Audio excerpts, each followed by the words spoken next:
O ministro Alexandre de Moraes do STF falou em meu tribunal ao dar uma bronca no advogado de Anderson Torres, Elmar Roberto Novak, quando esse pediu ao magistrado tratamento igual ao dado à Procuradoria-Geral da República, que estava ali representada pelo seu chefe, o Paulo Gonet. Vamos acompanhar esse vídeo que faz parte do julgamento no Supremo sobre a trama golpista. Peraí, produção, deixa eu só contextualizar um pouquinho mais. Aqui pelo que eu me lembro, porque eu peguei esse vídeo ontem, fiz questão que a gente separasse, publiquei até no X. Então você tem ali o advogado do ex-ministro Anderson Torres, é aquele na residência do qual foi encontrada uma dessas minutas chamadas de golpistas, e ele está querendo saber se o então comandante do Exército, agora ex-comandante, Marco Antônio Freire Gomes, o general, se ele consegue cravar com certeza que a minuta que foi apresentada a ele, numa das reuniões em que o Bolsonaro consultou os chefes das Forças Armadas, se ela é a mesma que foi encontrada na residência do Anderson Torres. Pode soltar. Quando foi apresentado esse documento, o senhor tinha conhecimento que essa mesma minuta encontrada na residência do Anderson Torres, ela vinha sendo distribuída para diversas autoridades e que, inclusive, estava circulando na internet? Não, senhor. Eu fiz saber depois, agora já no processo.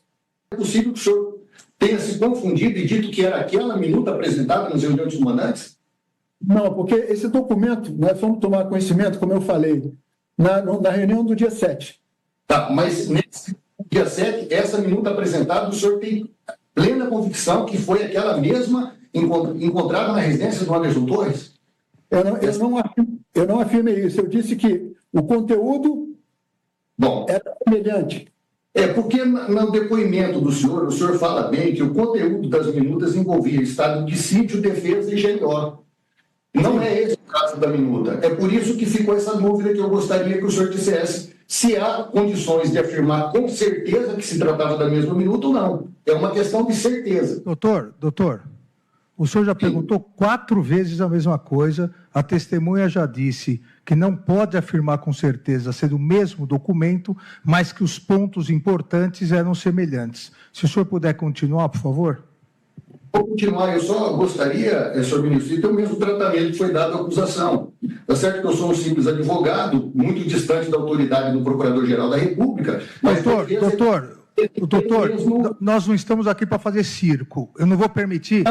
Eu não vou permitir que Vossa Senhoria faça circo no meu tribunal. Vossa Senhoria já foi. Tira o som. Vossa Senhoria já foi desrespeitoso quando disse que não haveria necessidade de falar da advertência do falso testemunho. Isso é uma provisão legal, vale para civis e militares, independentemente do Código de Ética Militar. Se Vossa Excelência ler, se Vossa Senhoria ler o Código de Processo Penal, saberia disso. Então vamos continuar com tranquilidade. Vossa Senhoria faz as perguntas, mas não adianta ficar repetindo 6 vezes a mesma pergunta para tentar que a testemunha mude. Ela foi muito clara em relação a isso. Pode continuar, doutor. Senhor ministro, eu peço vênia, mas a questão ela é relevante, porque no depoimento da Polícia Federal, ele afirma com certeza que se trata da mesma minuta. Então, se já ficou claro que ele não tem certeza de que se trata da mesma minuta, eu estou convencido. Uma outra questão... Não ficou claro isso. Não tente induzir a testemunha. Continue, doutor. Se Vossa Senhoria continuar tentando induzir, infelizmente eu vou ter que cortar a palavra de Vossa Senhoria. Vamos continuar como estamos vindo aqui há horas já, por favor. Eu sei que já está todo mundo cansado, mas é que são relevantes esses pontos. Eu não estou fazendo nada, absolutamente nada diferente do que a PGR fez. Aliás, eu estou sendo mais objetivo ainda. Mas vamos lá. Moraes está à flor da pele, bastante impaciente com qualquer advogado ou com qualquer pessoa que se coloque ali numa posição de quem está sendo alvo de um autoritarismo dele, de um privilégio que ele dá às autoridades amigas, porque ele já está sendo muito criticado em relação a esses pontos no debate público, tanto nas redes sociais, quanto na imprensa brasileira, quanto na imprensa internacional. Então vem ele dizer assim, eu quero que você me trate igual a PGE, não vem fazer esse...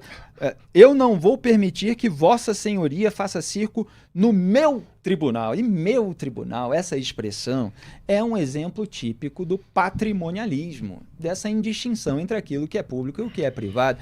O STF agora é do Moraes? O Denis Xavier, o que você destaca? mais uma manifestação da assim chamada hipertrofia do ego, que ataca não só a classe política brasileira, mas agora também vamos dizer, a cúpula do Judiciário Nacional. Então essa ideia de que nós somos maravilhosos, nós somos 11 figuras absolutamente fantásticas e não há nada que se possa fazer contra nós.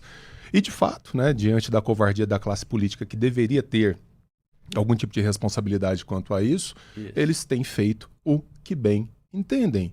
E acaba aí com esse tipo de patrimonialismo que o Max Weber vai definir como esse avanço sobre a coisa pública, como se fosse uma coisa privada, né? Então, assim, é uma extensão da minha casa e aqui eu faço o que bem entendo.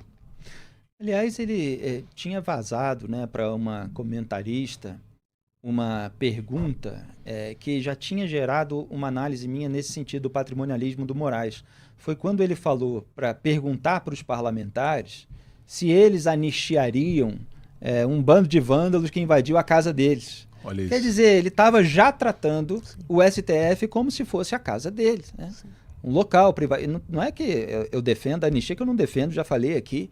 Acho que as pessoas têm que ser punidas, no entanto, com a individualização das condutas, por aquilo que elas fizeram, não dá para atribuir a determinados indivíduos, como a Débora dos Santos, os crimes multitudinários, né, os crimes da multidão, sem que haja uma evidência de que aquele crime que está sendo configurado, do qual a multidão está sendo acusada, tenha sido cometido por ela.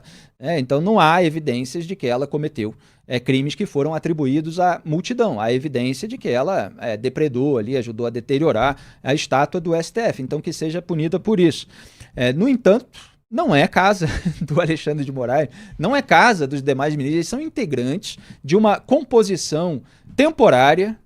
Infelizmente é tempo demais, infelizmente eles ficam décadas lá, mas é uma composição, do ponto de vista da história humana, efêmera, e de uma instituição que está muito acima deles, de todo um arcabouço supostamente democrático. Duda Teixeira.